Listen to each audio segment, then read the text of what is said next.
বেগম খালেদা জিয়াকে টুপ করে পদ্মায় ফেলে দিতে চেয়েছিল ফ্যাসিস্ট শেখ হাসিনা, অথচ কাতারের প্রধানমন্ত্রীর পাঠানো বিমানে বিদেশ যাওয়ার দৃশ্য দেখতে হয়েছে তাকে। এটাই আল্লাহর বিচার, এমন মন্তব্য করেছেন বিএনপির স্থায়ী কমিটির সদস্য নজরুল ইসলাম খান। দলের সিনিয়র যুব মহাসচিব রুহুল কবির রিজভী বলেন, শিশু ছাত্র জনতা হত্যাকারী শেখ হাসিনার ভিসার মেয়াদ বাড়ানোর ভারতের সিদ্ধান্তকে বাংলাদেশের মানুষ ইতিবাচক হিসেবে নেয়নি। রিপোর্ট করছেন জাহিদ রহমান।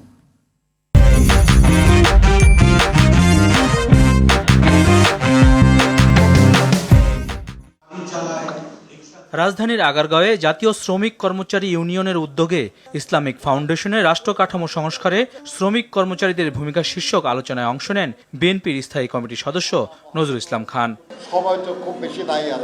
সামনের দিনেই যারাই ষড়যন্ত্র করুক, বিজয় জাতীয়তাবাদীর শক্তির হবে বলে হুঁশিয়ারি দেন তিনি।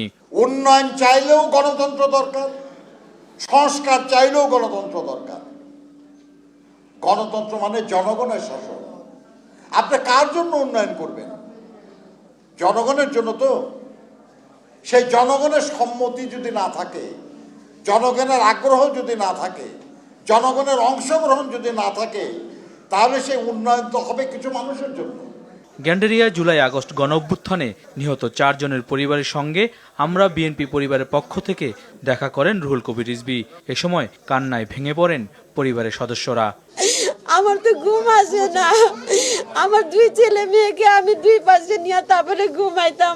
শেখ হাসিনার ভিসার মেয়াদ বাড়িয়ে ভারত বাংলাদেশের গণতন্ত্রকে অবমূল্যায়ন করেছে বলেও অভিযোগ করেন রিজভী। হত্যাকারীকে একটি গণতান্ত্রিক দেশ কিভাবে তাকে আশ্রয় দিয়ে সেখানে তার ভিসার মেয়াদ বাড়ান, এইটা সারা দেশের বাংলাদেশের মানুষ এটাকে ইতিবাচকভাবে নেয়নি, বরং ভারতের যে একটা আধিপত্যকামী মনোভাব রয়েছে, ভারতের যে একটা আগ্রাসী মনোভাব রয়েছে, আমরা যেটা বলবো সেটা করবে।